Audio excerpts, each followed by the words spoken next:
So, okay, so looks like that would be the case. And with that, I think I am joined by Jenny. Hello, Jenny. Yeah, the thing is, I thought they were really gonna pick that Grog, and I would be really excited to see a Grog gameplay as a roamer or as a Uh-huh. EX.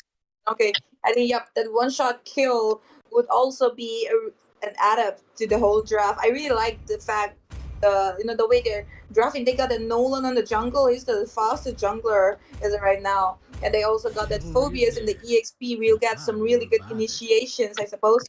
For the late game, they also have the Sicilian. Very well balanced and well calculated draft, I have to say. Again, on at the same time, the 5GG, 5 Great Gamer, they have a Khalid. Khalid in the EXP lane. Very fast rotation, really good initiative as well. And they also have the Matilda in case he gets stuck somewhere, that Matilda can get him out of there. Also, Nolan, they got that Aurora.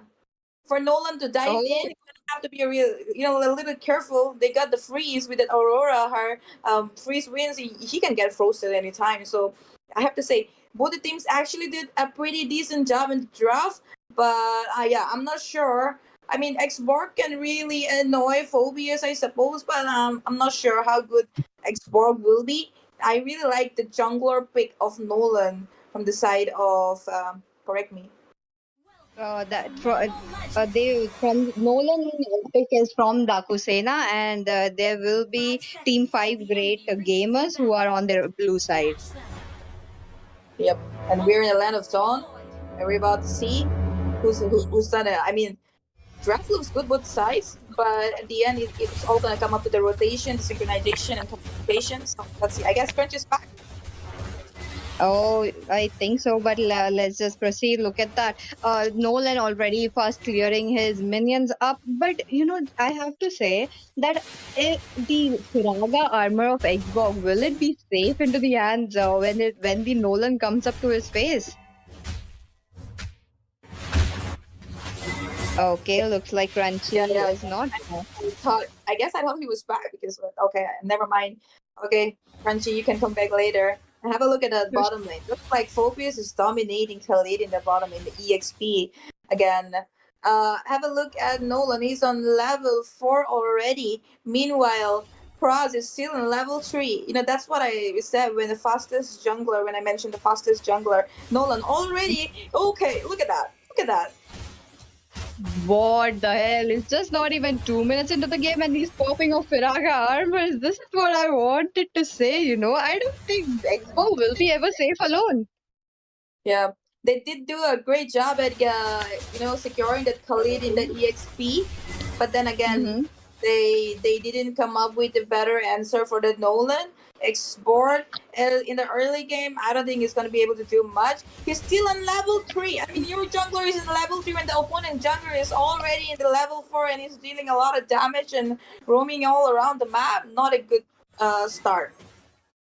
Definitely not a good start for Xbox. Jenny, did you see how Zogai was actually following up the Xbox with his rotation? He's just making sure that the Xbox won't be getting those farm. But fortunately, the Xbox retribution hit onto that creep and did not miss. So he got that level 4. And the aggression coming in from Team Dakusena already. That minion steal from Jawhead and Cecile, and they are just not leaving it up. And with that, the turtle is spawned.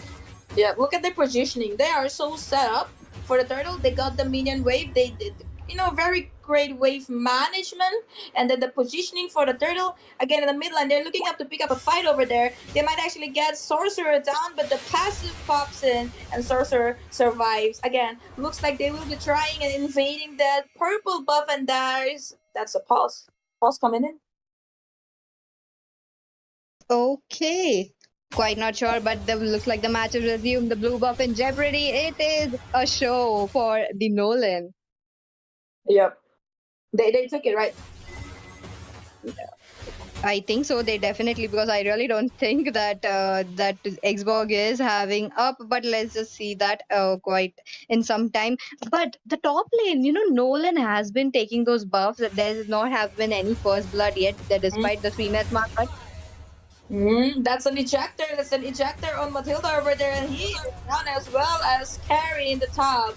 They took out the gold laner as well as the roamer. It could be Sorcerer stun. Sorcerer, bro, you need to back up. You don't go alone to defend against 4 people over there with that much of dive capacity. Oh, that was a mistake. Why would you even do that?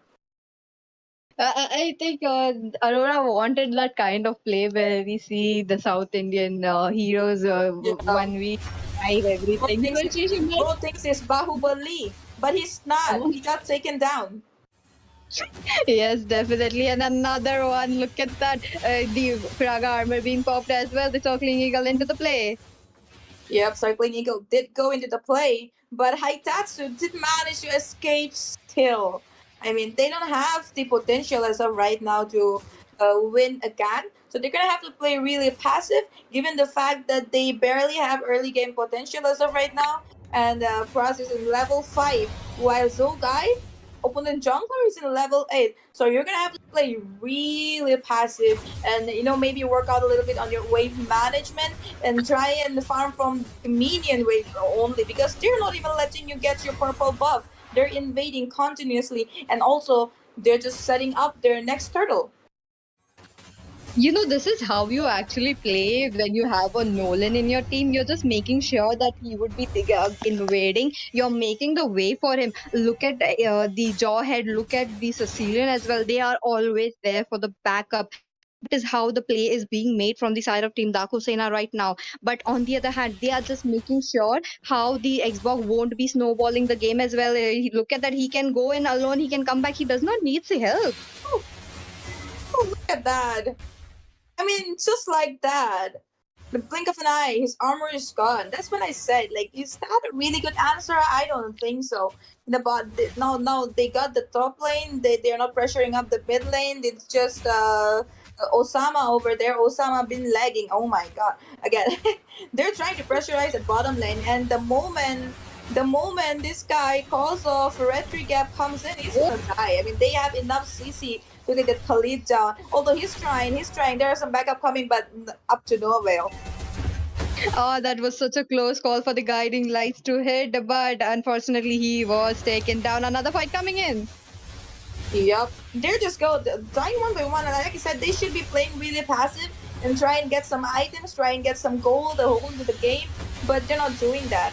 Okay, because again, even Dakusena, they're just pressurizing into there. They're trying to look at that in the bottom lane. It could be Cosmetric Gap versus Jazz over there. Yam Rajush. Oh wait, hold on. What is that? Yam Razuliization. Oh my god, am I even right? That is very, very big. The username, but it looks like they are just farming a point. Well, that just Yeah. one freeze onto that Jawhead was able to take down him. But on the other hand, they got their first kill, so I think this is kind of a win situation for them. But yet again, they are lacking on that goal that they need. The Xbox has been annoyed very, very much right from the minute one. I have to say, Jenny, and with that, the turtle has been taken off. They are just showing no mercy to them, and again, look at that. Yeah. They don't let him, they're choking them. And the 5 great gamers are actually choking. That's another kill. Sorcerer just popped his passive, but one bit enough to survive so many of them. And yeah, you can hear my cooker in the background. No worries, Jenny, but I hope something delicious is cooking up. And let's just come into the game. The aggression, they just made sure that the Clint would be farming as well. He's already 201. We are right now at the 7 minute mark with a score of 1 for 6. I think they might be able to get the game as well because Team Dakusena, they have shown that early aggression and dominance that they need. And wait a minute, look at that. Yeah, that ejector. I mean, that ejector. Again, I just mentioned my pressure cooker. The Dakusena, they're cooking. They're cooking 5GG like my pressure cooker is cooking rice, man. Definitely, those ejector plays are right on. They're just making sure that the enemies would be flying. I'm definitely looking at a South Indian movie right now, and with that, another ejector coming to play, but he quite not got that window. Okay.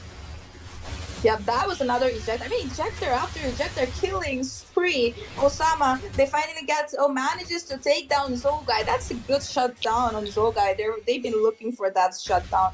But will that be enough? Will this be a window? I still don't think so. Look at the gameplay. They are on the, they are not on the driver's seat. They are the driving as of right now. That was Sena. So I don't know. 5G, how will they manage to come out of this situation and find a window? But let's see, PG. कोरो Thums up scan Maverick 440 चलाओ हो जाओ super तूफानी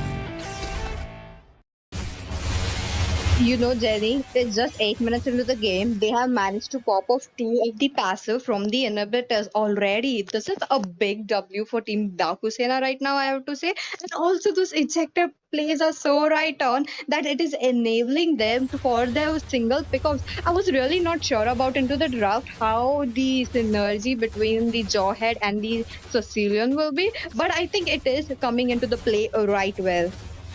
Yeah. They made no mistakes, Dakusena. They are up for the game. They want it and ASAP. They even got the Lord. Everything uncontested. The turtles, the Lord, uncontested. They have been setting up everything properly with so much discipline. They have managed. They did not even clash a lot unnecessarily. Yeah. They want to finish it smoothly. And the thing is, like when you see the draft of both the teams on paper, it is actually looking very good. It has a possibility where Team 5 great guys can actually counter them, but it all depends on the skills that they have, and they are showing us right now. Look at that Nolan. Guy has been annoying that Xbox every single minute that he has possible. I have not seen one lasting insanity coming into the play. Where look at him again, He he is all wants. gone. Oh no, that you won. I mean, level 14 Nolan with wait, hold on. I think they're looking for an end. Coming in, starting getting used stuff. There's a raging sandstorm already expanded as well. Xborg over their process struggling, and that's the first been used up Zest, but okay, they managed to stay just down, and the fighting in the last insanity popping in, and the Lord will probably be defended at the cost of Jazz. Well, the minions are still there. The super minion wave are still there. Will they be able to defend? Yes, as of now. Okay, looks like that is a good defend coming in. I was not expecting it, despite the goal difference that they had, Jenny. Yep. The goal difference is like more than 10,000 goal difference in 10 minutes. Again, Last Insanity popping up and shut down on Osama bin lagging, as well as Haitat's not a shutdown, but Haitat's ghost down. That was him. Like that guy's ejectors one after the other really helped them. Oh, he has a streak. I have to say, Jenny, like he's just waiting for that someone to be pick off. Even if it's Khalid, he's just making sure to throw them up into the air. But Zogai, he was trying to see something, but looks like he got nothing. Yeah. Well, honestly speaking, there's still no losses for Dakusena. I mean, they still got the whole map covered. It's like the whole map is their domain. They're probably gonna take another Lord, if not push in, if not pressurize. But yeah, I guess we'll have to wait and see. They do have this 25 seconds window to make a difference, but I don't think they have much in their capacity right now to go up against Dakusena. I do agree with you, Jenny. Even though they have managed to get a score, but okay, something is popping up. Yep, definitely. Struggling Eagle is used up already and is taken down. The rumor is down already. And double kill on the EXP later. Cause of retry gap. They are coming in. The minions are coming in from all the sides. And they are willing to end it right over here. Last Insanity been already used up. They don't have any skills. They don't have any resources left. They just carry trying to hit up those minions with a basic attack. Well, that Crystal has been taken down. Very low in HP. They're trying to stop the minions in the mid lane, but the minions are popping inside. Look at Haitatsu going straight in for the base, and that's the crystal being taken down. Dakusena, very smooth victory. Victory! Oh my god, what a gameplay coming in. They made sure to take down the crystal without a lot. That was highly unexpected. And yet again, that one cannon minion was a lifesaver for Team Dakusena. Unfortunately, the whole team was so focused on to the bot side of fight. So they actually managed to not see the minions pouring in. And with that, congratulations to Team Dakusena for picking up the win. Yep, I guess we'll be right back with another match. You guys just watched Dakusena versus 5GG. Very good and smooth gameplay by Dakusena. And yep, just hold on, guys. Don't go anywhere, and we'll be right back.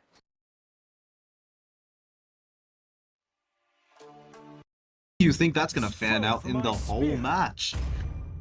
Well, technically speaking, I'm quite amazed to see a Cyclops pick as a first pick coming in from MD, but in the contrary, like, Raya Esports, they've been locking down with the Winstar along with the Changi, and I have this opinion like MD, that is Team Maksud, would be prioritizing again a safe or comfort picks over some meta picks, which I believe would technically go or would suffice their need. But again, talking about the meta picks, it is the meta, and you definitely don't want to give it away all to your enemies, though. True. When you're talking about meta, Ruby is meta, Chip is meta, Ling and Suyu are pretty much always in the meta. Then again, we see an Alice, so you think we're gonna see an Alice going goal lane this match, or are we gonna see maybe two marksmen? It's Well, my I can way keep or my the hopes up highway. because, whoa, okay, we see an Ixia ban. And this is so rare. I'm gonna be honest with you. Ixia has that insane ultimate. That ultimate can wipe out people if you just buy yourself Sky Piercer and get some stats. It can Thorns completely remain wipe out should people. petals fall. Now that Lance has been banned, what do you think is going to be another ban coming in from your team, Team Ryuga Esports? Well, technically, I believe like they would be choking down a EXP lane or maybe a gold laner because Team MD they are yet to pick the two heroes for both of the side lanes, and looking at that, I am Phobius the just being moonlight that banned out, and breaks through the technically darkness. speaking, Phobius is quite a good ban because that talking about the EXP meta right away, there is the Phobias along with Khalid and Edith and Terizla. These four are just two dominating heroes in the EXP lane, creating havoc and nuisance to the enemy jungler if they just decided to invade. And invading is quite possible with those heroes. And I have to say, like the Phobias is just too tanky in the mid to late game of the phases because his ultimate technically doesn't have the cooldown, but once it gets connected, he's unstoppable. He's an NBA star. Talking about NBA star, there's another NBA star who's pretty good at taking down objectives and also taking I have the a buff heart of from the light. enemy when they go to Therefore, the I do not EXP lane. fear That's the Jawhead. We darkness. saw him last game. The ejector gameplay was insane. Sancho. A Sylvana in the jungle and a Hanabi with the Lolita. This is going to be an easy late game. Will Ryuga Esports counter that with their beautiful Claude pick, or are they go? Are wait? Are we seeing a Cho jungler? But Chocolate technically, Chan is going Cho jungle. Lightning you know, reveals technically all. it too comes in handy with a tanky build, I assume. So with Joe on a tank build, I assume like that EXP Midstar will be the damage dealer. So I mean, it either way comes in handy because you got the Minotaur for the team CC and to engage, and then you got the Minstar ultimate to pair it up with the Minotaur, and then out of nowhere there is Joe popping down the back liners and just making his way through the enemy team, just lurking around and making sure he gets the back line. And in terms of damage, you got the Changi. When the two of the frontliners are just making their moves, you just need to ult and make sure you deal ton amount of damage. And there is Leslie just to make sure he gets the escaping enemies with the sniping abilities. While talking about sniping abilities, Chang'e also has an insane range on the ultimate, making her a good sniper too. Then again, we are back in the land of Dawn for this exciting match between MD and our Rayuga Esports. Smash them. A pretty decent rotation, it seems, as of now. Like, looking at the rotations, we can assume like the Joe will be rotating towards the gold lane, but in contrary, Sylvana has a different plans because she's rotating or maybe rotate towards the EXP lane. But look at that alpha sneaky plays already coming handy, trying to go for a pack line pusher, provide some vision. But Uh, Minster was already there to back it, deny that plans from that Minster though. Minstar did good after doing some damage with the blue buff, but talking about damage, Leslie is completely zoning out that Hanabi. Hanabi doesn't have a chance. Simba is struggling in the top lane, and Lolita is finally here to give some hope to the Hanabi Simba. Look at that. Sneaky plays coming in from Leslie. She's already zoning out and making sure he hits that Hanabi, making sure she is forced to retreat. And look at that Joe, already down level 4 and making his way towards the pack line. Is looking for the way. The way of Dragon might connect, but there is the shield. Age is being popped up from Hanabi. Things looking dire, but look at that Chocolate Chan. He is so persistent, looking for the first blood. There is the backup from Silvan. Ultimate being popped up, and there is the first blood as Joe goes down. The backup from Lolita is already there, the 3-4-2, but this time first blood in the hands of MD. MD taking the first blood is the nail on the coffin for that turtle fight. Maybe Sylvana is going to get to that level 5 pretty early, so there is not going to be much of a chance for Cho to get that retribution battle in. Oh, look at that. And over-engage and the damage from Leslie is on point. But look at that. Minotto just barely escaping in dire nick amount of HP flicker being popped up from both Leslie along with the Minotaur. So there is a huge resources up. And in the bot lane, the turtle is up and Chocolate Chan. Along with that, I don't know what to say. But along with Changi, making sure they get the first turtle or use resources out. But in the top lane, Sylvana definitely using his ultimate, making sure he gets the kill. There is the Lolita for the backup, but it will be Leslie playing it safe and dealing. रोज का ही एक खतरा पैदा होता है, एक से बढ़कर एक। सवाल ये है, क्या वो खतरा आपको खत्म A nick or tiny damage, but you know, even tiny damage makes a huge damage eventually. But look at that 1v3 situation in the top lane. Minotaur coming up, we might actually see much of a defense. In the patch notes, of course, we see that the exterior towers, the tier 1 towers, actually give healing now if you guys vote for it. And Minotaur actually engaging in with the low HP, gets the kill onto the Lolita without any risk on her part. And the Minstar coming in with the King's Calling completely decimates the Hanabi, and the Leslie's ultimate secures the kill onto the Cyclops. That was one-sided, even though Leslie was the one taking everything in the starting of that team fight. Definitely, you know, the microplays coming in from Raya Esports are just on point. Minstar rotating towards the top lane just to support down his team was just on point. But look at that microplays coming in from Lolita. Oh, this time Sylvana might be in some trouble. Prayer of Dragon being used and connecting down Sylvana, but there is the Pneumonian Blast connecting down Cho, and the damage from Sylvana will be more than enough to melt down that Cho.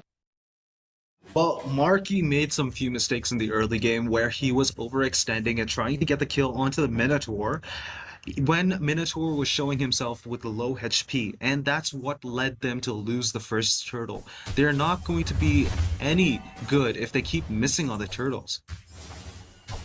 Seems like case, but again in the top lane they're prioritizing too much. It seems like Hanabi is the one to make sure they get him farm, and there is the Minonian Fury connecting nobody. That along with that it is, oh, that is perfect deflection, deflecting down, and it will be Minotaur who will be, you know, getting hit in a crossfire.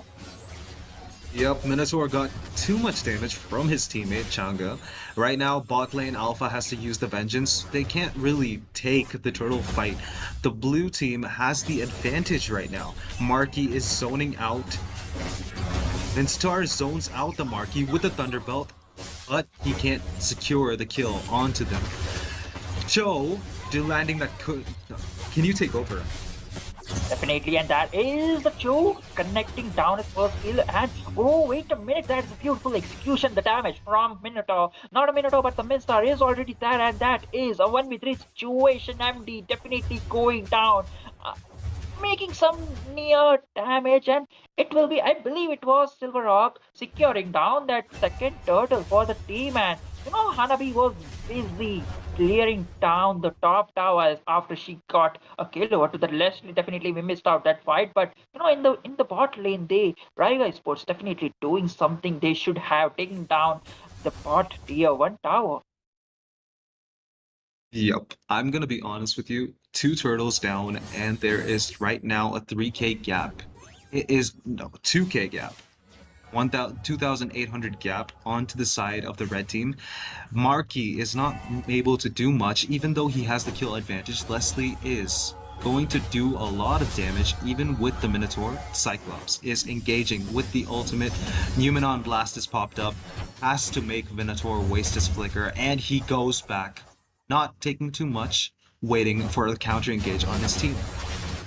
But wait a minute, the damage coming in from Joe was just obnoxious, and this time it will be the Changi with that insane damage. I do believe like Lolita did open down her shield, but it was all in vain because she was the one along with Simba going down, and this time Wave Dragon connecting down Sylvana, and he'll be the next one to fall down because the damage from my desk is up, and I believe he'll be just going down for another kill because Alpha is the next one to caught off guard. Alpha Charge being used in a defensive way, but it will be all in vain because one sneaky sniper shot is more than enough to melt you down. And again, Changi being used his ultimate, but oh, Numenian Class connecting 2 members, but there is no backup. And this time, oh, wait a minute, Hanabi definitely doing some engages, but there is a flicker play. King's calling, connecting down 2 members of MD, and it will be a 3-for-4 trade, this time in the hands of Raya Esports. Yes, sir. When you noticed, Mincetar started that fight with the hook onto the Alpha, made Alpha waste his Spear of Alpha. Whole team fight revolved around at one Leslie, that flicker onto inside the tower, doing the damage, securing the kill onto the Hanabi and the Lolita, gave him a lot of farm, even though he died in the end. It's alright, because Mincetar was right there with a flicker and the King's Calling to secure the last set of kills. Well, that is true, and I really want to see down the itemization coming in from both of the teams because the damage is already up, and that is the ultimate being used on. This time it will be the Mistar, might be in some differentiate, and that is the King's Calling, but connecting 4 members, and look at the backup coming in from Minotaur. The Minonian Fury connecting 4 members, that there is no backup. Joe is the only one, and this time he might be in some trouble as he's running away for his life. Look at the Changi, the damage is on point, and I do believe like Lolita would have used down her shield, but again, look at that aggressiveness from his Joe, man. Oh, Shimpo and Jude Kondo is not going to help him right now because Alpha has the Spear of Alpha. And Changa got the kill on the Lolita, but with that attack speed build, she's able to secure a double kill and save his team the humiliation from taking unnecessary fights in the early match. Leslie securing the triple kill was the cherry on top.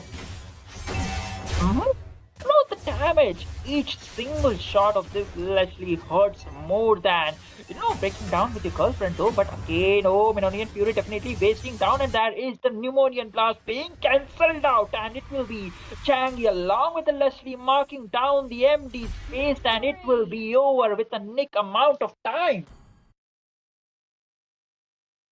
To be fair, I actually didn't expect Leslie to melt down that tower so quick. I'm going to be honest with you. Raya Esports was on top of their game today. Definitely How does it feel?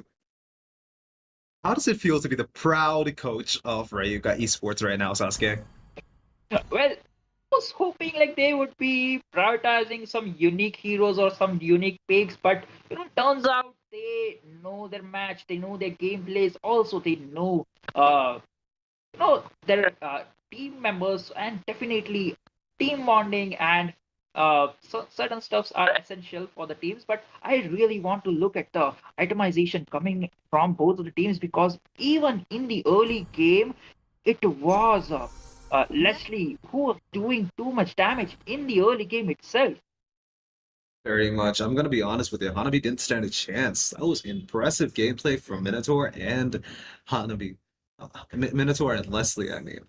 And again, Lolita's shield gets countered by Minotaur. We didn't see that happening much this time, but it's all alright because Ryuga Esports was there to secure the win and secure the title.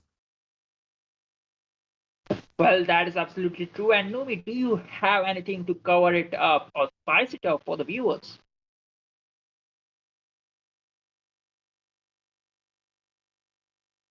Well, that was truly an amazing match with Silverhawk, aka Chocolate Chan, with Joe as high as jungler. That was pretty surprising.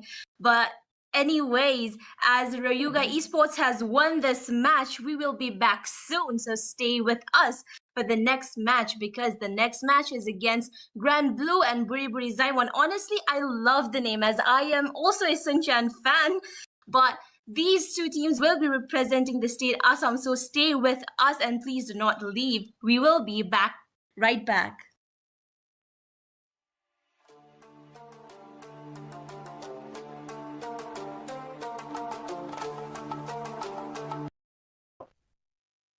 Yes, sir. We can see an Edith getting banned. Like we witnessed yesterday, Leo told us that Edith is one of the make or break heroes. Mincetar on the gold lane EXP lane has so much value with the King's Calling. It is immensely helpful in every team fight. And again, Alice, another very stable gold lane pick. It's not a mid lane pick anymore. Silverhawk, can you believe Alice is not a mid lane hero anymore? Well, actually, that's true because of the buff, the mana, so that it actually really works good on the gold lane. I mean, all you need to build is just those core items for yourself, and you can just join the team fight. Like that's all you actually have to do with. And about the Ruby ban, it's actually a good ban for the side of Team Buri Buri Zaimon. Along with that, as you just mentioned, I'm actually just predicting some assassin bans because they just left to go with, like the Haya, like the Ling or the Suyo. They're not even getting feared by that. Well, more than everything in the jungle, it's the gold lane that matters the most. Ruby, Alice are dangerous for any marksman players because last match was one of the few matches that I've seen two marksmen being picked on the gold lane. It's just either one marksman or maybe no marksman at all coming in the gold lane. Right now, I was happy to see that one game of relief where I could actually breathe and watch two marksmen take it off, Leslie and Hanabi. Talking about marksmen, complete opposite side of the map, but we have people like Phobius and Damus fighting it off like crazy lunatics, not even giving each other 1 second to breathe. Phobius is one of those people who gets banned. Yep, that is right. And about the phobias, like on the EXP side, leading against every single hero, like after just unlocks his fourth level, then the Infernal Pursuit just pops again and again, just fulfilling his HP back after every team fight. So that's a good ban from the side of Team Grand Blue. And along with the chip has been banned from Buri Buri Zaimon, so that actually leaves the first pick into the hands of Grand Blue. Let's see what they actually want to go with, the comfort picks or actually like the meta picks like a Haya or like a Ling or a Suyo, because the Suyo is still open now. If they want to, they could actually go with it. Wait, is Suyu actually allowed in the tournament? Because last I checked, no, that was a different tournament. Suyu was disabled, but we are not allowed to see a Suyu in the match. Never mind. Northeast Cup Suyu is open. We can see that insane gameplay, but instead we see a Khalid coming in. A Frito mention in the chat, guys. Come on, Frito deserves it. Much love, Frito. Back to you, Silverhawk. Definitely, that Fleur deserves that that goat tag for that. good gameplay of that Khalid you just mentioned, Cruz, and that just speaks for a first pick from the side of Team Grand Blue that actually leaves a lot of heroes open to the Buri Buri Zaimon to pick up. That's going to be probably a backfire to them because there's a lot of heroes open. Like I'm actually guessing like a Aurora or a Zas kind of thingy right now, but let's see they want to go with a Guttoad, just leaning against that Khalid onto the EXP side, or like a Roamer along with the Valentina, so that whatever the utility heroes they go with, that Valentina is just going to steal every single ultimate. But probably like she might get confused like which ultimate should I steal if they go for more utility heroes. Well, to be fair, Raging Sandstorm is one of the ultimates that you can copy for a little bit of a, let's say, oomph in a team fight. But there are better ultimates like Carmilla's and everything that Valentina could copy with the IMU and completely negate people. But that's not going to be happening because we see a Matilda getting picked, and maybe we're going to see a flying swan dance from a debt and Matilda as a combination. Nope, that's not going to happen. It's just going to be Last Insanity. I thought we were going to have some real good music and stuff. It's just a mad dude screaming and setting things on fire. It's all right. I thought like your mood actually just went down because that guy didn't actually pick a Odette for themselves. But it's going to be Xbox onto the jungler. Let's see how the team Buri Buri Zaimon actually just counters that Xbox, because all I think right now they actually might want to go for a fight a jungle to just lane against, like just fight off that Xbox, or like assassin to just melt down that mage or the marksman. But I would actually prefer Alpha against that Xbox to just melt down that Firaka armor and get the kill over to him, because they also have a Gato. Like if the Xbox loses his Firaka armor, I do think so that Gato is just going to ult him when he doesn't have the Firaka armor onto him, and that could actually might be a great choice to counter an Xbox. But regardless of that, we are going to see a Carmel, as you just said, Crucifix. A Carmilla, I expected that on Grand Blue side. I'm not gonna sit here and expect a Valentina and a Carmilla. Wait, does that actually work? A Last Insanity and a Curse of Blood. Do you think that's going to decimate people? Because, to be fair, Last Insanity, I'm not really sure if it has magic scaling, but it might actually do a bunch of damage. Yep. And also, like, they didn't actually wanted to give the Carmela towards their hands, so they just picked it up themselves. And that gut will probably just lane against to that Khalid. And just moving on to the second phase of banning is going to be a Ling. Finally, some assassin bans we are seeing right now. Onto the first phase of banning, we didn't actually saw any jungler at all. They were just saving it up for the second ban because the Buri Buri Zaimon don't have the jungler yet. So banning out the assassins right now, I do think so. It's a good choice to do so. Dexter, it's our showtime. Right now, Khalid could be a roamer or an EXP. Borg could go into the jungle or maybe EXP. So it's not confirmed yet. So right now, Buri Buri Zaimon actually have a little bit of that leeway to understand what the enemy, Grand Blue, is going to pick as the jungler or maybe the roam. And again, I don't know why they picked Carmilla, because that would have been beneficial if the enemies picked him. Besides, Carmilla can't really do much against Gato and Kaka, and Valentina doesn't necessarily need a Carmilla. But it's alright, we don't know how people are gonna play.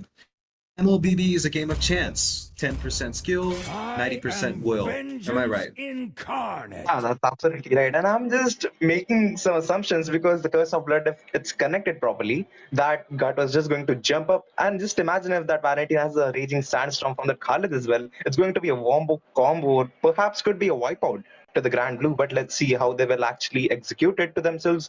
It's going to be, and for the last bans, it's going to be the both marksmen. From the blue side, it's the Moscow, and from the red side, it's going to be a Claude. They actually don't want to go for those marksmen anymore.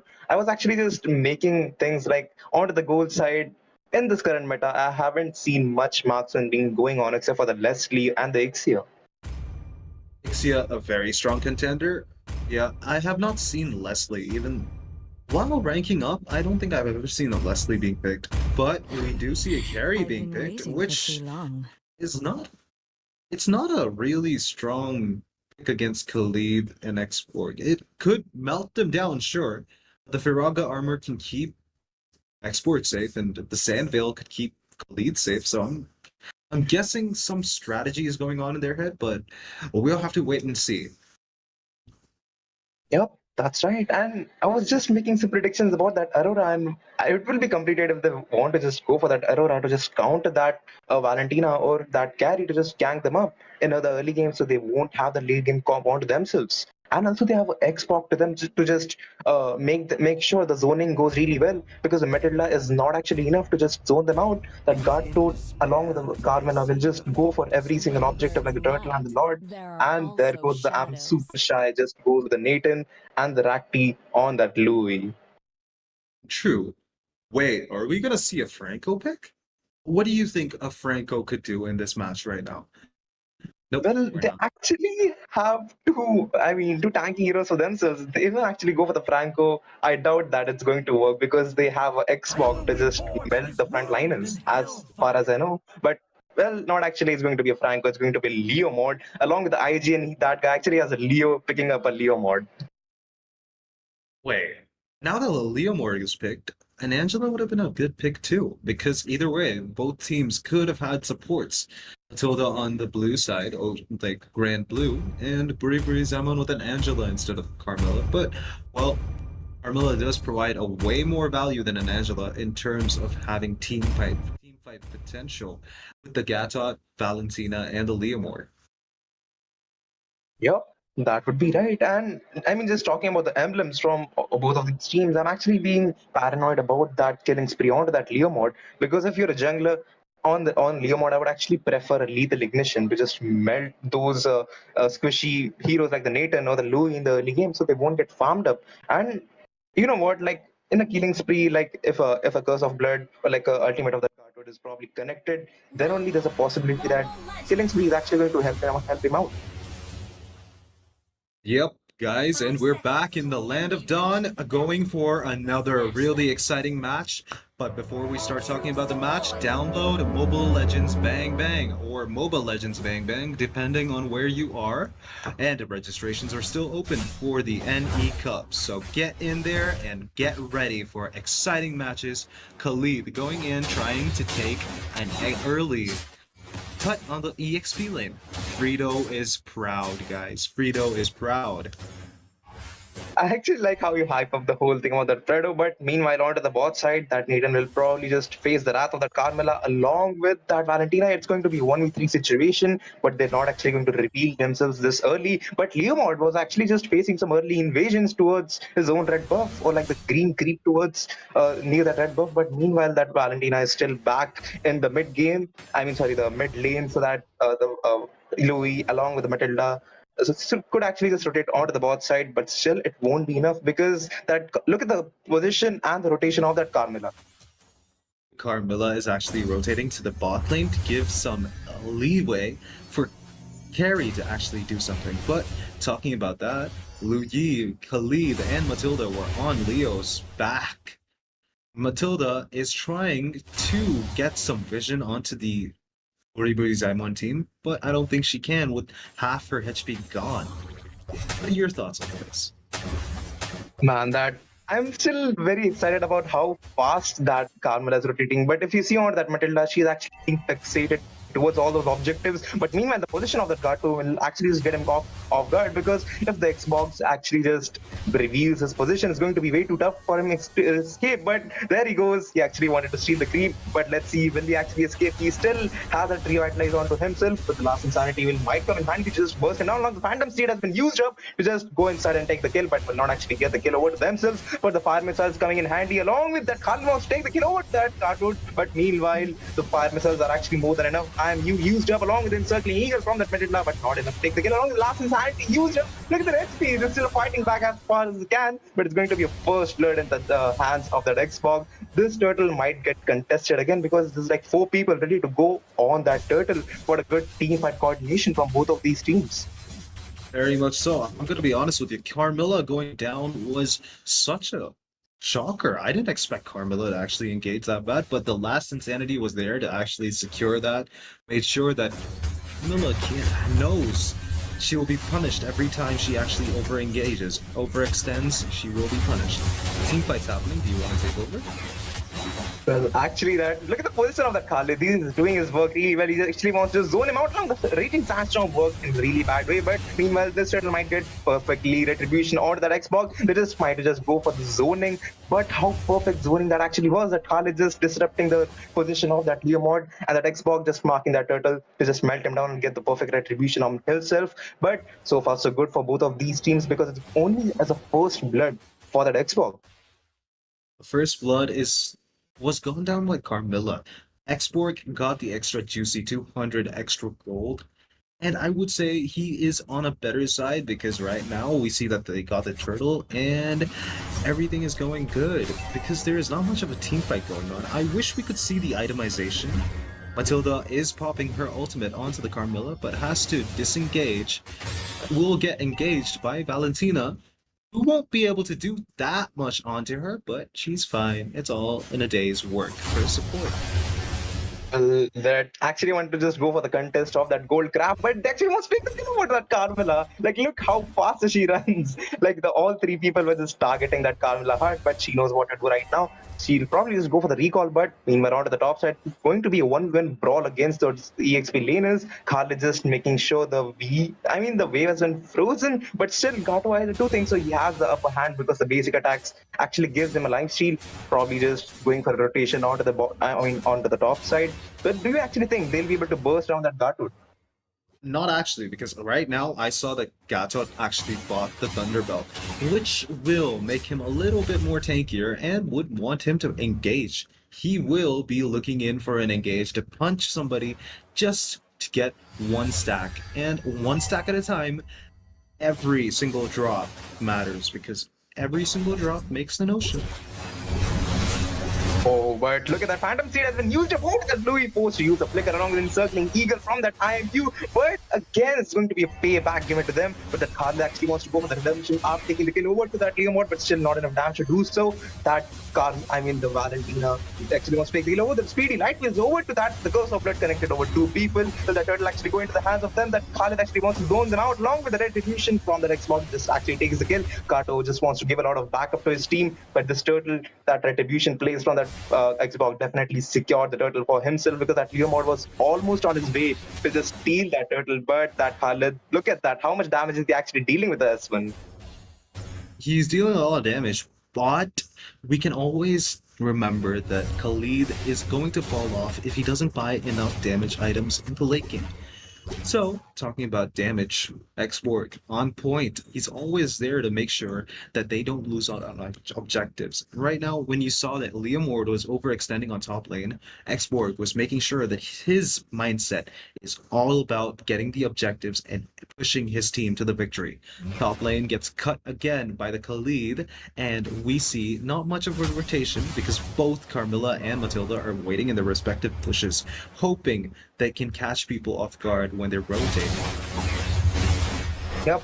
And also that Valentina actually wants to steal that ultimate from the Raging Sandstorm from that Khalid. But if you just see onto the both of those marksmen, they're trying to keep up their farm really well, just avoiding all the team fights and focus on their own farm, so that in the late game they would shine really brightly. But onto the top, on the mid side, it could be a possible gank, but no, they actually just want to resist over there. That Liam already with his red buff ready to gank on that Nathan, just trying to just look at those 3-man rotations from both of these teams, circling Eagle along with the guiding wings used up, along with that Sandstorm actually wants to take the kill. Entropy from that Nathan used up to deal a ton amount of damage, along with the Phantom Steed used up. Insanity just dealing a lot of damage to them. Speedy Light will just actually just wants to go back, just zoning inside the turret. That Phantom Seed along with the Phantom Storm was actually not enough to take the kill, but he still wants to go inside. But that damage and the range wasn't enough, because if the momentum would have actually hit that Louis or that Nathan, I do think so they were probably dead, because the guiding wings were the only thing they just survived the whole team fight. Yep, talking about team fight, that team fight made Liu Yi waste her flicker. That's going to be a very, very bad thing when it comes to the turtle fight, because if she gets caught again, and if Matilda is not there to guide him, But actually, and Trophy used up from the plate and just burst down the turtle along the encircling eagle to just melt down that. But the flicker used up from the Valentina on the perfect time. Actually, just want to just go for the divergent plays, but the Louis ult is still there on the Valentina. The Gato just swapped the lanes. The carry just focused onto that split pushes so that she could get a lot of farm. Like the divergent play has been used up, but not actually just enough to go for a gank. But that side could possibly go for a good gank, but the Matilda still doesn't have the encircling eagle onto her. True. I'm gonna be honest with you. 3 turtles down and Xborg is looking fat as hell. Khalid might be in trouble if that carry is able to free hit him every single time. Talking about free hits, Nathan got a few free hits on the Gatot in the bot lane. Yeah, I mean, also like look at this item. See, I mean, both of those marksmen are just too fixated with just getting their own farm, like selfish for themselves, so that they could actually just shine the late game. But meanwhile, you could just see a gank happening onto the top lane, circling eagle used up. That Carmela is actually looking for a good setup with a Louis with the Yin Yang over. I mean, look at that damage onto them. It's going to be a double kill. But so they actually just want to go and fight back with the Phantom Seed from that Leo mode used along the Raging Sandstorm. But that's not actually enough to get the kill over to them. They just want to just shut down that Leo mode. But I mean, look at that. He was actually just going for a fight, but then he escapes by looking at how many people are ready to just take him down. Pretty much so. Nathan has no chance. I don't know why he actually engaged with the entropy and had to back off, but that was a smart decision because right now nothing much is happening except the Avatar hitting onto the ground, trying to catch the Matilda. The flying Matilda cannot be caught without a lot of CC. Unless you're a Franco, you can't catch that. I mean, that was barely missed, but meanwhile, onto the mid side, that Valentina just wants to go with aggressive gameplay, but the Phantoms used onto 2 people actually wants to take the kill over them. The Raging Sandstorm used up along with the Curse of Blood will actually just win this team fight because all I see right now is like the brawl happening against the 3v3, that Leo mod along with the Phantom Seed. I mean, all that he could just do is push them up and just get a good Phantom Storm so they could actually just get the kill for themselves. But again, it's going to be a cartoon against that Louis, and the Khalid just wants to bait every single utility as he has, and all that he baits out is the Revitalize. All that he baits out is the Revitalize and Xborg waiting in on the Lord, and I don't think it's going to be an early Lord. Do you think it's going to be a contest between both teams to get the early Lord? Well, actually, we would see a lot of fight along with the encircling eagle, along the Phantom Seed. He is targeting that Nathan and Louis very hard as much as he can. Raging Sandstorm along the flicker has been used up. That's pretty likely. Along with the Nathan, that's going to be pretty much it. The Curse of Blood along with the Gatos ultimate just dealing a lot of damage along with Last Insanity, taking the place over that carry and shutting him down. That Carmela is the only one left. It's going to be a triple kill for that Xbox. He's just might want to just go for a maniac, but all that he needs right now is that Gatos skill, but he's still far away. They just might want to just focus onto that Lord, but that Khalid just want to disrupt themselves and just zone it out. But that, oh my god, that sacrifice, it was way too overextension. It could actually just be counted as overextension, but the guard told. And that Valentina is still back into the game because the Nathan and that Xbox is still not enough to get that Lord for themselves. That Louis Divergence is still on point, just giving a good rotation for their own team. Rotation, yes, because last time, if you saw in the top lane, both of those people who were defending on the top lane got caught off guard. Matilda, Lu Yi, and wait, I think it was the Khalid. I guess it was.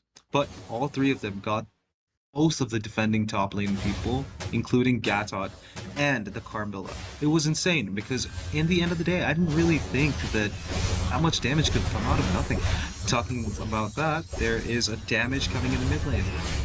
Actually, they were just trying to wait out every single utilities they have, but the IMU, it actually just take a lot of time for themselves. That Carmela just wants to bait out them the position so that actually just come in handy to themselves, but that vengeance has been used up from them. There's no Firaga around to that Xbox. He just might want to just use the fire missiles on to that plot to just get the stacks up. That Gerto just going with his ultimate, so the entropy used to just escape from that situation. That Khalid just wants to go way too aggressive with the Raging Sandstorm that he has and takes the kill over to the Valentina. They were actually the Louis who secures the kill with the Dispersion. It is a great play, but let's see, will they actually go for a good contest over to that Lord? But it's going to be a Louis might want to just go down against like 4 people. The Curse of Blood connected on to the no-win. The carry actually takes the kill over to that Louis. They just want to just fight back for that Lord, but they were actually no one to just focus onto that Lord. That Xbox just takes the Lord for himself. It's going to be 4 people just retreating back on time.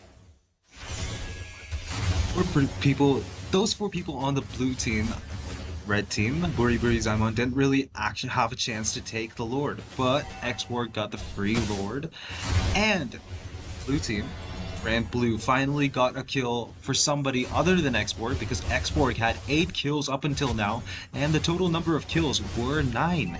X-Borg is now trying to push the top lane, trying to put some pressure on, while the mid lane is getting pressured bad. Whoa, but that Raging Sandstorm used up along with that Leomord using that ultimate to just get the kill over to that Khalid, but the Winter Crown has been used up. You can see the last Insanity from the IMU from the Valentina has been used up. Just trying to deal as much as possible. It's going to be a 4-man Curse of Blood. He actually wants to take the kill over to them, but that Leomord is still far away. But you know what? Even after the Winter Crown has been used up on that Khalid, if that's not enough, he could just use the S2 and heal himself back if that's like much more of it. But the slot probably just defensive. It's been defended by the carry, this PB light fields that all she was actually wondering for, and all the farm she has is going to be Gato just going for ultimate, but that's going to be the guiding wings, just helping that Louis right on time. That Sparrow's guiding wings were literally on point, man. I'm gonna be honest with you, I've never seen a Matilda play aggressive and passive at the same time, if that makes any sense. She is able to give vision, but also be that deciding factor in most team fights. I'm not going to say all, but most team fights. She has more presence than Carmilla herself, even with the ultimate. I'm actually excited to see this. Well, they might want to just go for a gank, but that Leomord, every single time whenever he sees someone, he's just forced to use that ultimate. Like, he wants to get that kill really badly. The Raging Sandstorm used up to get a good setup. It's going to be 4 people just going inside within circling. He used up to just give them a good CC, but that Carmel actually wants to look for a good Curse of Blood because that's going to be a game changer. Because if it's going to be a 4 or 3 man or like a 5-man Curse of Blood connections, I do think so it's going to be a wipeout for Grand Blue. Yep. Oh, talking about that, when you told me in the drafting phase, if Carmilla actually lands a 5-man, Gatot 5-man Curse of Blood, Gatot launches the Avatar of Guardian, and everyone comes in, this is going to be an easy wipeout. I'm gonna be honest with you, I'm expecting that, but you can always notice, we noticed how Nathan took the red buff out of the hands of Leomord. This is going to set him back a little bit because when you look at the map, like when you look at the levels and everything, Leomord is still level 14, and if he wants to have a chance with the Luminous Lord, he needs to get that level 15 before X-Borg can whittle it down to 10% HP. Yeah, because after getting the level 15, it actually increases the power and the damage of the retribution as well. And he could just work it well with that momentum that he has. But it's going to be that Khaled's actually want to go for the zoning that all he has. It's going to be the after from that Gato just used up. That Xbox secures a lot for himself along with the Vengeance and that Revitalize used up along the Raging Sandstorm. But it's going to be another Raging Sandstorm from that Khaled. The payback to them is going to be legendary for that Xbox. He actually wants to take the kill over to the last Insanity used up absolutely nowhere, but never actually got the kill over to them. Mr. Code actually went down as a good sacrifice actually in terms of stealing that Lord, but the Hyper, the Leomord was still not present in the team fight. He was actually just getting bullied by that Khaled. He was actually meant to just zone that Leomord. Leomord got zoned out so bad. I'm sorry to see this, but Gatot got taken down by the Khalid. Khalid did a really good job taking care of the backline, and then he charged on to somebody that had low HP. Top lane, tier 2 goes down. Carmilla is going to get engaged. No, she's trying to go for an engage, but it's not going to happen. But then, when we noticed Valentina took the Nathan, that would have been a good trade. A Gatot for a Nathan. But Lord was down and they can't really do much right now. Yep, that is right. Raging Sandstorm used up, so he actually does another Raging Sandstorm for the next 30 seconds. That Lord could actually just come. But you know what? The Louis is still present in the team fight for a good dispersion because that's what we're gonna see right now. That carry with the speedy light wheels, she's just trying to bait out every single thing from themselves. That Khaled long to find them see, and the after they was used up single thing they have on the board. It's going to be Curse of Blood used up onto 2 people. Will actually get a good comeback for themselves. The Lord has been down because they're trying to fight back as much as they can. But the basic attacks from that Nathan actually gets the kill over to them. It's going to be a double kill for that Xbox. His immortality still on there onto him. Even if he dies, it's going going to be a good play for himself. It's going to be flickering sound, taking sandstorm from the Kali to take the kill over to that carry, but it's more than enough. But that Dakua will actually just go down in the immortality, but still it's not enough tankiness to just melt and just drain every single damage that he takes. That carry has given up because even after he just and takes the fight, she knows it's going to be a game over for her. Victory! Yep. Well, it's all right because even if Carrie did jump in and try to kill somebody, it's not going to work out, and that's totally fine. Sometimes we just need to give up when you really don't have much that you can do. Coding Ninja's full stack web development job bootcamp gives you hands-on experience in building dynamic front-end web. Yep, that's absolutely right. And yep, let's just dive straight into the draft. Casters, please take it away. And yes, the action has begun. The draft is set, and right now we're getting into some action already. There is a lot that's gonna be happening in the next few minutes. Peachy, you have to, we're expecting a lot. What do you think is the first ban going to be? I'm kind of hoping for a fighter to getting banned because this is an assassin meta we are talking about. We have seen how the fighters are getting prioritized. They have been getting buffs and nerfs, quite frequently. So maybe that Ruby, Phobius, or the Edith ban should be coming out. But I was wrong about that, Baldo. And it is kind of interesting to see the chip being banned first because this team which Celsius is running, they prefer using a chip a lot. In fact, that was one of their that's what pushed them to success in quite a few tournaments. So they are known to play the chip, but instead it's been taken out first. While Flame Blaze has responded with a Ling ban, the Tempest of Blades will not be seen in the Land of Dawn. Okay, that is quite looking strong. Onto the both side, looks like Flame Blaze, Whitey have done their homework, and they're just picking out those assassins that who could possibly snowball the entire game. So rightfully so, they are banned into the ban section. Look at that, the Lela and the Mia And bans, yes, Baldo. it is the Lela and the Mia ban. I don't know what's the plan, but I don't think it's a respect ban, PG. I feel it's like a statement being made by Celsius. They're taking out the Lela and the Mia in, the Northeast Cup. So is it a kind of, is it a challenge for them to, instead of banning out, a regular draft, they want the opponents to use their best heroes, or is this a statement of a provocation?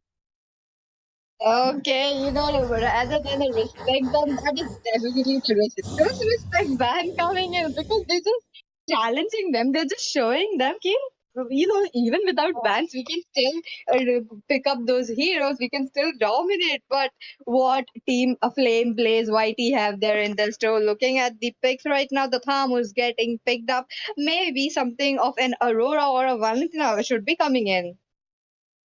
And yes, the Terizla has been picked up as a counter to the Phobius, but can the blades, the flaming blades of this Terizla, the sights, can they really stop the monolith of Phobius? Because it's just so hard to, lock a Phobius down. He dashes around left and right, activates his passive. Really a menace to deal with in the lane and in team fights. I do agree with you, Baldo, and he is kind of balanced. But once if team Celsius Esports go in some kind of burst heroes or could possibly stun up the Thamus or even the Belleric right now because team Flame Blaze Whitey, they are solely relying on their comfort heroes. This is new to the game right now because I have seen a lot of heroes picking up those meta heroes again and again, and we are actually quite seeing that from the side of Team Celsius Esports. So this is going to be a good, refreshing match for us, don't you think so, Waldo? True that. Nox has, decided their second pick. It is the marksman, the Bruno being picked up. This footballer is going to be showing us his juggling skills. But faced off against a Belleric, I think it's not going to be as ideal of a scenario as he would like. But Sporta has picked up the Johnson in, this match. It's kind of interesting to see him driving around the Land of Dawn, maybe to see some really high key plays because Johnson is a hit or miss hero, quite literally. Because if you take your teammate into the wrong opponent, you're gonna end up actually making a major misplay. Oh, that is true. But I'm looking at the Johnson with the retribution. He had the flame shot. Now he Yes. has the retribution. What is happening, Bolu? But look at that. I would really love that Valentina play coming in, but looks like they have swapped it out for the Aurora. But both had their cons and pros, as we all know. But I really not sure how they will be countering that Johnson because he is pretty scary, with that retribution. And right now, we are going for the second drafting phase. The second stage of banning is underway, and Suyo has been taken out by Flame Blaze. They did not waste even a second hesitating on that ban. They knew what they wanted and they took that hero out. And now it's up to Celsius to respond. Will we see another respect ban coming up, or yeah, it is another respect ban. It is the Zilong that is taken out. The Eastern warrior with the spear will not be in this land of dawn once again. And it's up to Flame Blaze to give their response. Now, Waldo, will the next band will be Alucard from the side of Team Celsius Esports? It is the Martis, and I think it's finally one of the more reasonable bands coming out from their side. And it does maybe make sense. Maybe it could be a respect band for real this time. And we'll have to see. Uh-huh. The second stage of picking is up. The draft is ready. It's up to Killer Boy to decide what he wants to play. I think the roles left are the jungler and your gold laner. So, what do you think they could be picking up? They could still go in for a Ruby gold laner. Ruby is still up for a grab. Even a Minstar would come into the play because you have the Bruno. Okay, looks like that the Bruno will be countered by that Leslie. Leslie, I could say she is quite annoying with that true damage she has. So once into the late game, it is quite impossible to catch her up. But they do have the Johnson and possibly the Fanny right now. Fanny might be locked. I am really hoping that Baldo. Well, he is using up that Mikasa skin. It's the MOBA X AOT collab. I guess, they are picking up the Fanny. The steel cables will be something really interesting to watch as he zips past the Land of Dawn. But Neko Squeam has completed Celsius draft, picking up that Odette, while Killer Boy has responded with the Dyro. So Flame Blaze is not even giving us a second to discuss the draft as he locks the hero instantly. Uh, uh, Definitely, this is kind of looking strong, I have to say. And they picked up a very good combo of a Johnson and an Odette looking in, but the Tyrot will be the jungler from the side of Flame, Blaze, Whitey. And with that, Baldo, I have to introduce you a new caster. She is one of the best caster that I have been with, and she's none other than Sarah. She will be your partner for today. And Sarah, hello, Sarah, how are you? Hello, PG. Thank you for that beautiful welcome. And sorry, everyone, for the delay. I was actually stuck in traffic for quite some time and just managed to reach back. And Baldo, looking at the current draft, I would have to say that Team Celsius, they are definitely going in for a very, very cliche rotation, that is the Johnson and the Odette. And looking at both of these teams, they would be going in for that standard rotation.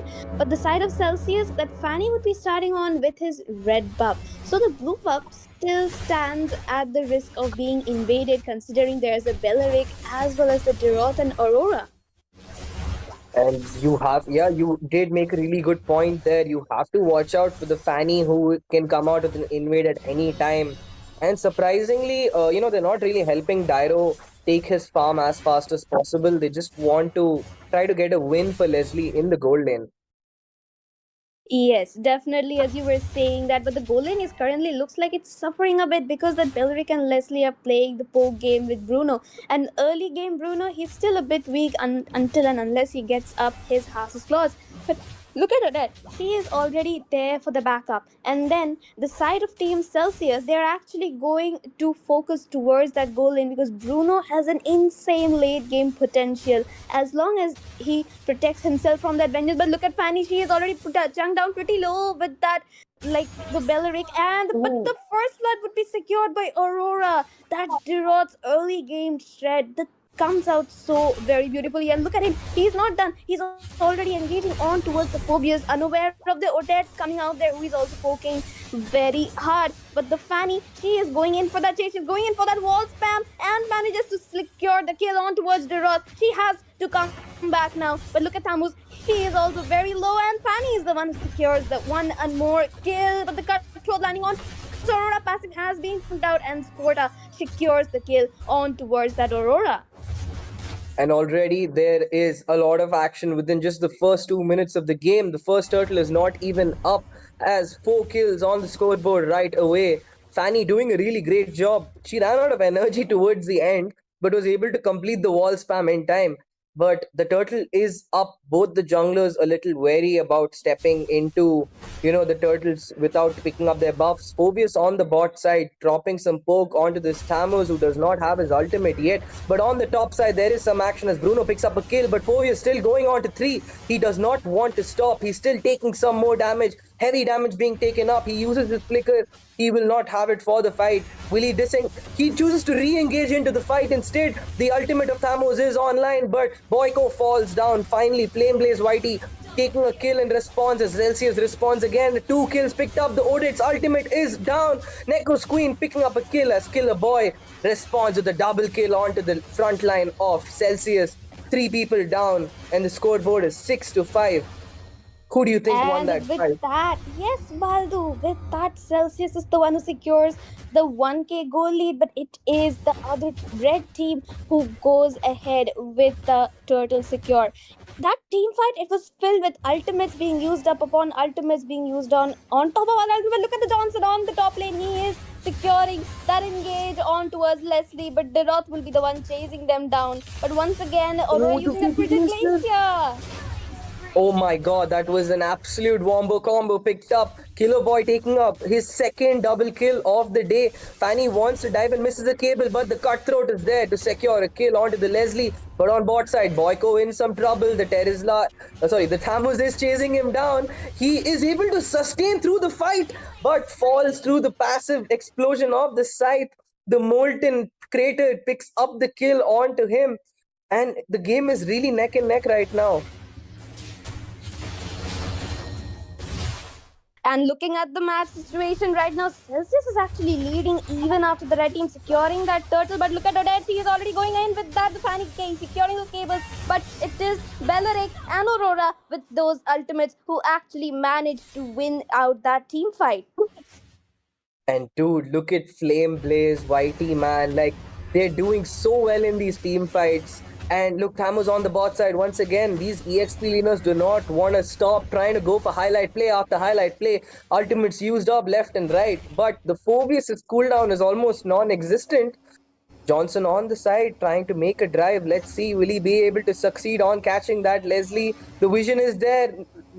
Okay, he does not commit just yet. He's just going to drive around the land of Dawn. But on the bot side, Boyko being really, really aggressive, man. Someone has to stop this guy. Johnson has crashed on. The ultimates are used. There's just so much action as a double kill picked up. 3 kills on the side of Flame Blaze Whitey. They're completely dominating on this side, as the turtle will once again be picked up. 0 contest at all. And that's the beauty of Team Celsius, right? Team Celsius, they're going to lose out on the team fight. But in terms of objectives, they are going to secure those. That Fanny trying to use the cutthroat on towards Leslie, but the flicker has been baited out by her. But Fanny will be running out of the energy and trying to run away from the situation. But look at Belleric and Dira. They are there for that backlane dive, and the Killer Boy on that godlike. One of the best teams of India, Celsius, is actually facing such a hard time against a newbie team. That shows the potential of the Northeast Cup in finding out those new talents. But look at Johnson, he is being chunked down low and he will be going down. And right now, on the bot side, while they picked up a kill, Thamos is in a bit of a tough spot. The damage of Odette is there. He cannot sustain the enhanced, footballs that is Bruno is slashing on to the Thamos. He could not sustain and falls. Finally, Celsius picking up some kind of scraps. But speaking of scraps, they picked up a free kill onto that Leslie. She could not sustain even for a second under that cutthroat that Fanny put down. Mikasa just too much to handle for Flame Blaze on the gold lane. Boyko trying to pick up the top side turret. but 3 people of Flame Blaze are there. The Dyroth is there once more. The Frigid Glacier used, and another kill picked up. Legendary for this guy. Someone stop this Dyroth. He is on an absolute killing spree right now. That is the like I do not know what to say in the situation, because Deroth is such a hero that if you give him that early game advantage along with the passive threat which he has, he will just wreck your team. But look at Aurora, she will be hunted down by that Johnson Bruno and the your dead, and she will be going down under her turret. Deroth being a little too over aggressive here. He is very, very low. That ultimate is used and legendary once again for that Deroth. Like sustaining everything in that team fight. Johnson trying to protect the Bruno and will be successful in doing so. But the flicker knockup coming in by Boyko on towards the Deroth. He is already very low, but the Deroth, like the farm coming in from the side of Deroth. He's just, the goal lead is just too much for him to handle. It's just too much, Sarah. I don't know how will they handle, the goal lead that they've given onto a Dyro. Maybe if they can drag the game out to late game, there's a chance. But it's really hard for this Johnson to dive against an Aurora and a Belleric. Look at Fanny. She was there just for a second and loses half her HP with just one enhanced S2 from this Dyro. Just really, really difficult situation for Celsius Esports to be in right now. They have lost turrets. They've lost all their outer turrets except for the mid lane one, on the tier 3s. And they've not got any turtles to, for their name. And once, Flame Blaze begins invading, it's going to be even harder for them to catch up. Exactly as you mentioned, Baldu, but look at Leslie. She will be the one securing a kill on towards Fanny. An answer to all those cutthroats in the early game. And look at the top lane, that Phobius and Bruno trying to kill that Thamus who has used up his vengeance. And finally, he'll be going down. Johnson in the bot lane, in a bit of a danger. He'll chugged down very on the flicker. Frigid Glacier what is he doing? Missing. Dude, But Aurora, he doesn't need immunes like Lancelot. This guy is just dodging every single ultimate, using the flame shot and giving us all a scare. A really great job. He bought a lot of time. He even baited out the flicker of that Aurora. So I guess that kill was a really expensive one for Flame Blaze. Yes, and meanwhile, using that distraction, using the Johnson as a bait, Celsius actually managed to shut down the Deroth in the top lane, and that's a huge chunk of gold secured by them, putting the goal difference back to just 1k, which means that Team Celsius will be trying to look for a comeback. Leslie is in danger, but Johnson, like he managed to dodge the enemy skills, he also dodged the enemy itself. But look at that cutthroat coming in once again, dodging that Frigid Glacier, but locking on towards Leslie once more. Johnson on that damage build, I believe with the dire hit too, once we have a look at the items, will be very, very lethal. And look at that, Celsius, despite getting, struggling against that Dyro in the early game, are managing to secure a comeback for themselves. The goal lead is almost nil at this point. They're already starting on that Lord, which is up. The Bruno is dealing a lot of damage. Nox is just shredding this Lord out. Neck 0-2 is also there. Thamus giving vision. Who is going to win this Lord dance? It's just Thamus, and it's instead Nox who picks up this Lord. They still want to commit onto the fight. The Johnson crashes. The Phobius is jumping left and right. The ultimates use. Frigid Glacier hitting nothing but air. Bruno is in the thick of it all. He's playing like an XP laner. Look at this man. He's taking kills left after left. But Neko's Queen picking up a triple kill for herself, as it's a wipeout. Celsius Esports, the comeback is there and it is done as they pick up the wipeout of this game.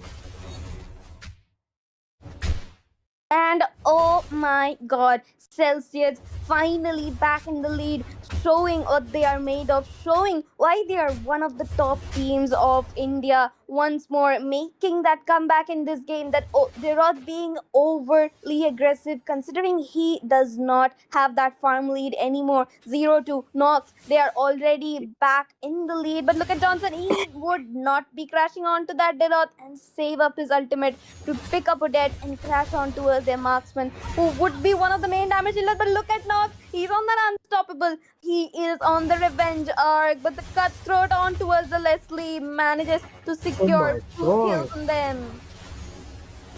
Dude, that cutthroat was not even under the turret, it was inside their base. It was between those two turrets. He dove in, got the kill and cabled out. That was a really impressive display of mechanics on the Fanny. Really great job by 0-2. But right now, Flame Blaze in a really tough situation. They've lost two of their inhibitors, and it's gonna be a really tight situation for them. Oh, and Belleric using up that ultimate in the midst of nowhere. That's a precious resource wasted as Team Celsius would be looking for that win. Another Frigid Glacier being used up in the middle of nowhere, and the Odette Johnson inside the base. Fanny with that kills, double kill secured by the Odette. Nox bursting down Leslie like she is nothing but paper. Cutthroat using towards the Aurora. But the double kill being secured by Over. Nox. He would be going down to the turret, but the match would be going down in the hands of Celsius Esports. Oh man, that was just a really, it was an entertaining game left and right, but it was just so hard to watch for Flame Blaze because they had the entire advantage from the beginning and then they threw it at the end. From the mid game near that Lord, it was not necessary. They could have defended that fight, but yeah. Yes, and that was very well done from the side of Celsius Esports. They were like well done. That was a comeback which like no one. The side of Doritos. Well, I mean, Khalid these days as an EXP laner, he's got all the potential to initiate all the great ganks and setups. And starting from the early game itself, as soon as, especially after he gets a Thunderbolt, he's gonna go be a menace in the whole map, annoying everybody. You know, when you have a Khalid, you're gonna win that EXP lane because he's gonna rotate way faster than his opponent in the EXP lane. What's it, Crunchy? Well, that's definitely true for most heroes, but there are answers to Khalid like Gatot Kach, Like, you don't even need to technically rotate if you're playing Gatot Kach, since he can just jump all the way from the XP lane onto another part of the map, most likely the mid lane, of course, because, I mean, that's where that's up till where he can jump to. But, I mean, if they have a turtle fight going on, he can reach there. He can make these rotations without even being there. So it's quite a threat to even have the Gatot Kach. But meanwhile, we see a Hylos ban coming out from the side of the Eliminators because I think they want to make sure that the glorious pathway isn't there to disrupt their team lineup. What say, PG? I'm Jenny, by the way. All right, Oh, no sorry. problem. No problem. I relax, man. Yep. I totally agree. I mean, yep, Arlott is a really great option as well, and they look like they are interested in picking Arlott. But the fact is, they had the first pick. All right, they could have banned something like a Ruby or Phobias and logged at Khalid instead, but they want to trade a Zuxin award and Zuxin first pick. I don't know how wise is that, given the fact that they still have Phobias open. I mean, these days, these EXP laners are doing a really, they have a very important role at initiating. You want to have an EXP laner who's gonna be really good at initiating. So, and E.T. locked into the Ruby right away. I think that's a loss. That's a loss. Despite having the first pick benefit over here, they didn't make use of it. Well, that couldn't truly be said because the Zujin as well is quite a strong pick right now. But of course, I feel the Ruby would have been a better choice considering how strong she is right now. And since she also has that flex potential to go into both the gold lane and the XP lane right now, it's quite marvelous to actually look at the meta considering that Ruby is also a valid gold lane pick. But it also the so yeah. Yep, I can barely hear you, Crunchy. I guess your voice is lagging. You might as well want to fix it. Again, Hayabusa, Sarar, when we have seen Sarar playing Hayabusa in various different tourneys these days, and he is really good at that. But well, I have to say, Doritos, you gotta bring something up. Okay, they got Edith. With that Inspire, Edith's probably going gold lane in that case. Lynch on that Alpha as the Hyper, where Crunchy, Hypers, when you talk about Hypers here, we have Alpha on the blue side, and red side we have Sarar on the Hayabusa. What do you think? Is that a good answer to Hayabusa?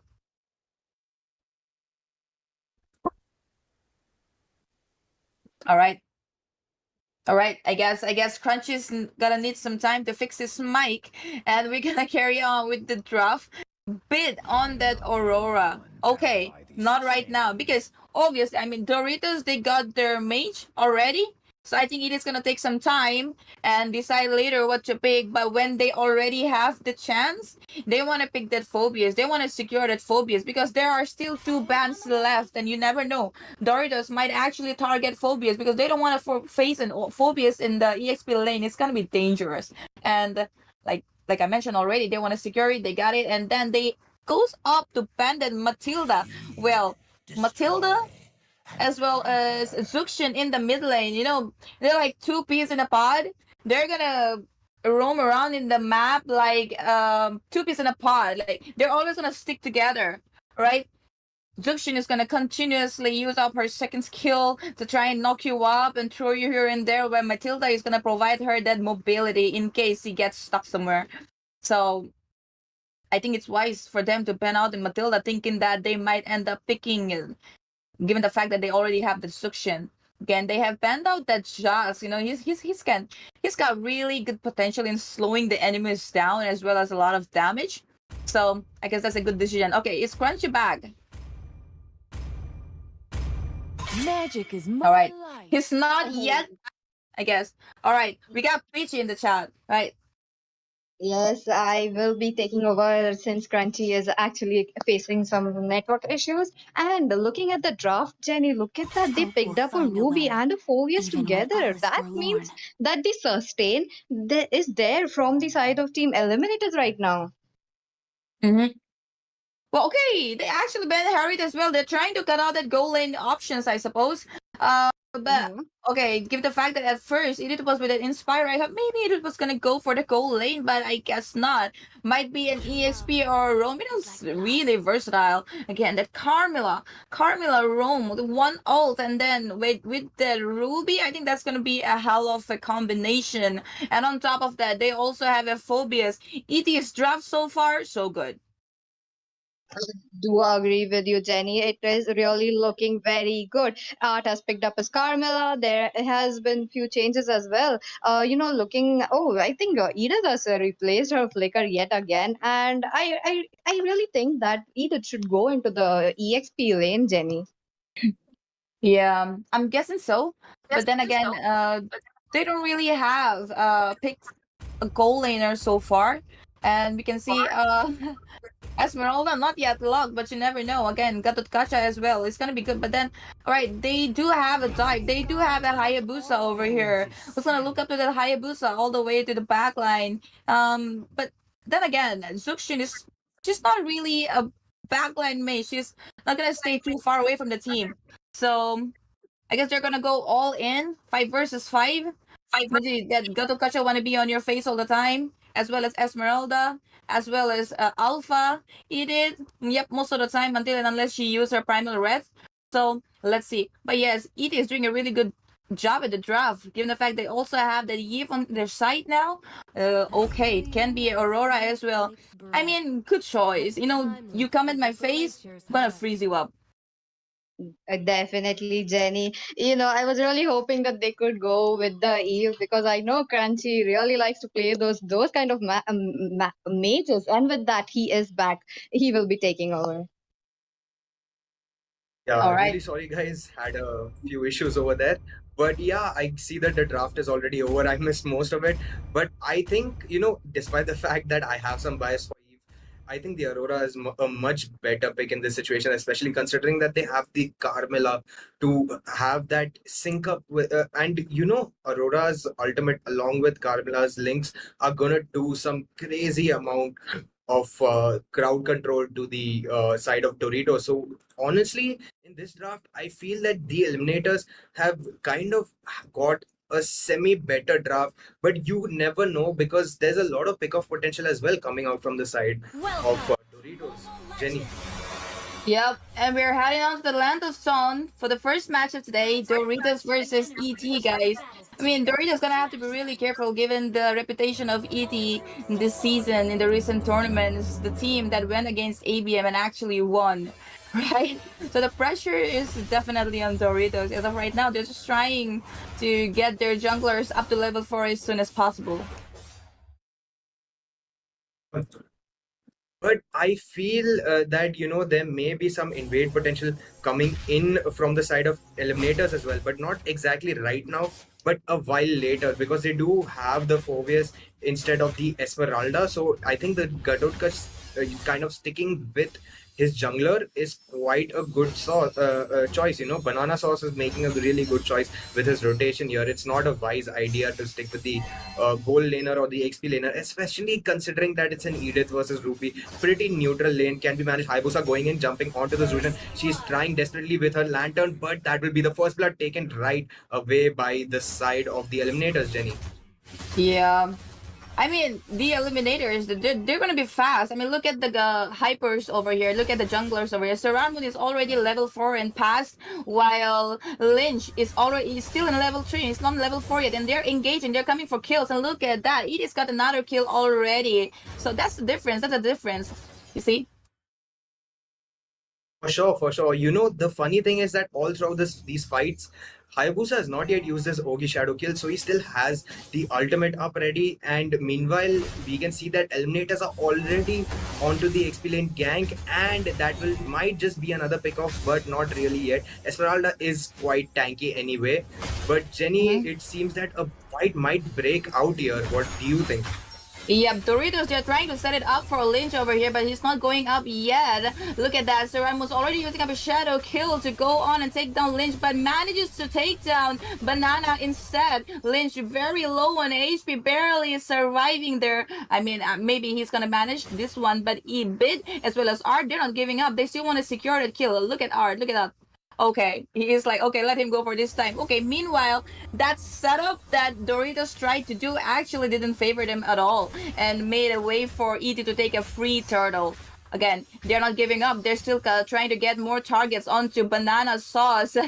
But also, they want to secure the red buff over there in the bottom lane. Legend going straight in for Lynch, zoning him away from the red buff so that Sarar can easily grab it. Again, Banana Sauce still trying, but Legend be like, no, I'm not gonna let anyone come near. And if you do, you're gonna end up dying. And that's exactly what just happened.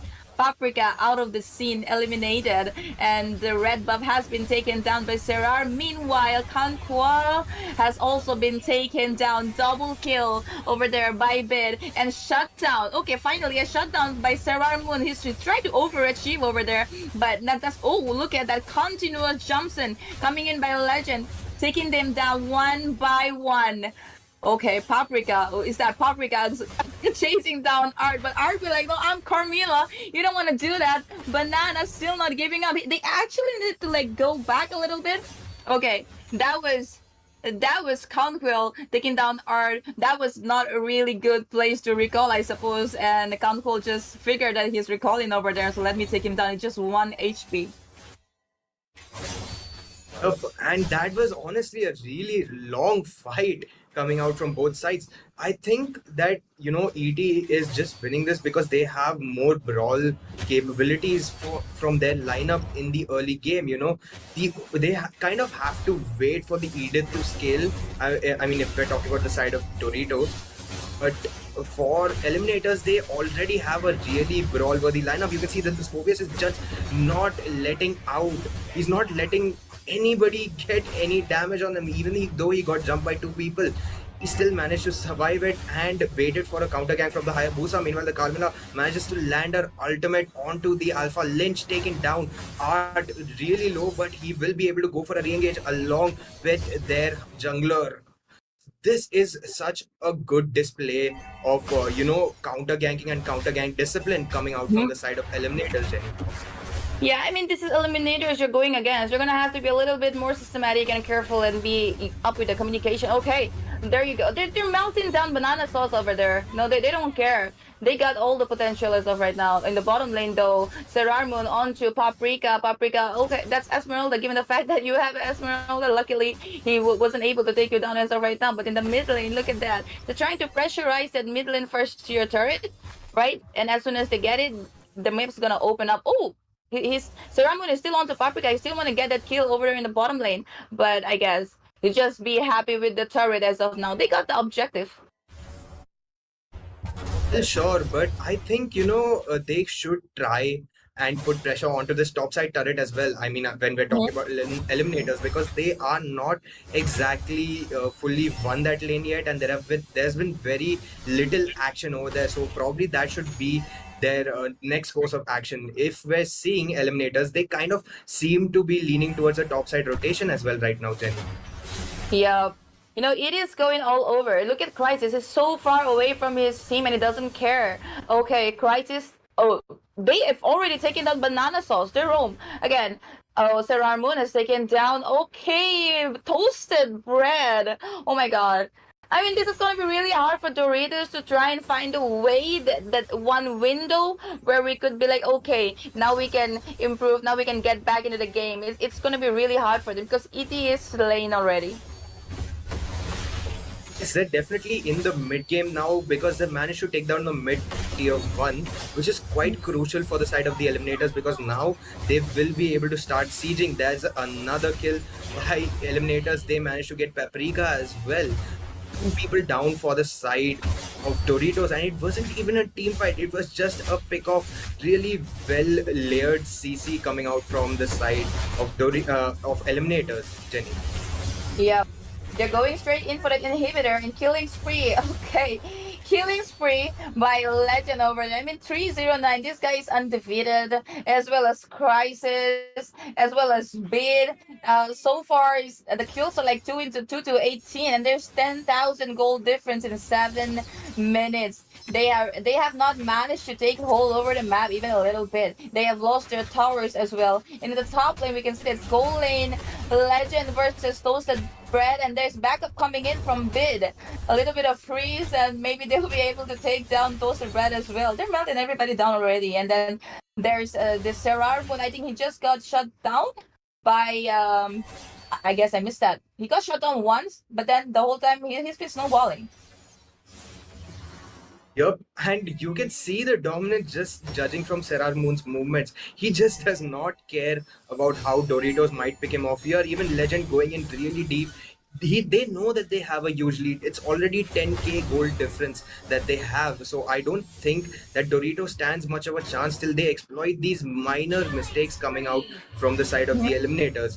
But you can see when you look at the items right now, that Edith has finally gotten that Thunderbolt, so some amount of damage could come out from her. But meanwhile, there's a lot of items. There's 3 items coming from each member of ET. Meanwhile, you can see on the top side, Edith gets taken down just when she manages to get some items in. They're already making sure that she stays in her lane. She stays underfarmed and not ready for these major team fights that are about to break out soon, Jenny. Yeah, actually, ET won the draft already, given the fact that they did. I mean, Doritos had the first pick. They were in the blue side, and they prioritized Zuxian instead of Ruby, instead of Phobias. So obviously, ET, you give them their picks. You give that Ruby to Crisis. And that's a very bad idea. I mean, look at that Crisis. He's still not down. He still has his HP. He's still going away. Okay, finally, they manages to take Crisis down. But at the cost of what? Unstoppable Sarar Moon taking down Banana Sauce. And they're going to be able to push that inhibitor turret down. Yeah, it was definitely a misposition, but it was one that the eliminators managed to take really good advantage of. It was like, this is a good example of a mistake that's converted into an opportunity. Eliminators really find these kinds of plays all across the map, and that's what really differentiates them from the other teams. Even if they are making these small errors, they're able to find the silver lining, and that's exactly what might happen here on the top side. They're really going at this inhibitor. They want it down, but they don't have as much siege potential as the side of Doritos has, Jenny. Yeah, that was a good ultimate coming in from Lynch though, and they managed to take down Sarar Moon as of right now. The Lord is still up there, and it doesn't look like they don't even want to take the Lord. They're trying to pressurize, they're trying to force push and end the game right now and right here. But Well, Doritos, they're trying their best to defend as of right now. But look at that. The top lane inhibitor will be taken down as well. Crunchy, do you think that they will be going back and disengage and maybe try and take the Lord? Like, meanwhile, monster kill by Bit on Esmeralda. That was a really unnecessary jump over there.